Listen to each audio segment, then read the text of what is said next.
We went to Bovingdon, which is where we built the set of trenches which you kind of arrive in first in the story.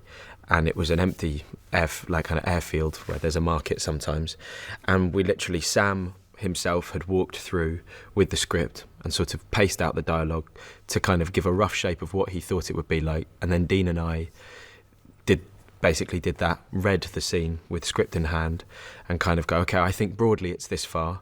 And then we should, we'll get to the corner about here, and we'd mark that out. And then there would be, Roger and Sam would be deciding at what point they want the camera to go from front to back, perhaps. And so then you have to kind of work out a legitimate reason to give room for the camera to take in this atrocious mess that is no man's land, and these angry sort of barbed wire spikes, all just this kind of mess of this really violent image when you sort of raise your head over. I remember being really struck by that and kind of getting a sense of what they would be feeling as well, of like we've got to go through that. And that's also having done all the research and everything, and you sort of understanding and then it wasn't until you physically saw it, there was this kind of hopeless realisation of like they were sending men over through that.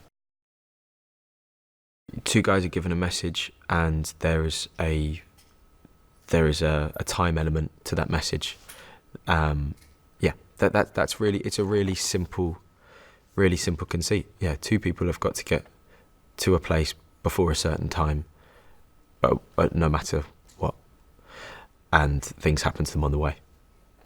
And that's it. And the film in itself, because of that, is a slice of time. It's 2 hours out of life, and it's a life that you sort of see, kind of not necessarily through Schofield's eyes, but you're attached to him within that 2 hours, and that's what I think is so beautiful about the script, and I hope comes across in the final piece. The cast that Sam and Nina have assembled for this is it's really amazing, and I think a credit to the script that Sam and Krysty have written, that they wanted to come and be a part of it. But it's been great to kind of watch people come in for a couple of days here and there, and watch them do their thing and how it differs, and how they slot into something, the kind of vibe that we've got up and running, but then also how these kind of top professionals bring their skill set to it. Andrew had this kind of real liquid, sort of playful nature, and a real sadness as well, that not sort of the surface level of this guy is Leslie, who's seen too much and yada yada, and so he's just kind of like, he's a cynic.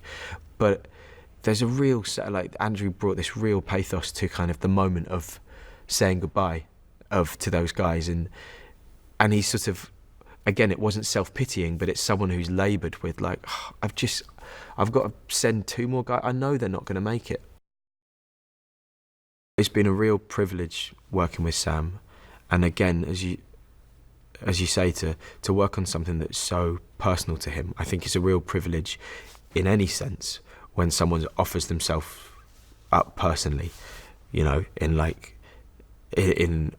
relationship, in a friendship, when someone opens themselves up, it's a really, it's a privilege to be someone who gets access to that. And Sam's done that with this, and he said he's not written anything before, but there's obviously this story is kind of bubbled up in him, and it's something that he wanted to get out and to tell. I hope they're thrilled by it. I hope they're moved. I hope it makes them think of the people that they love, and the sort of, I guess, the massiveness of what everyone can achieve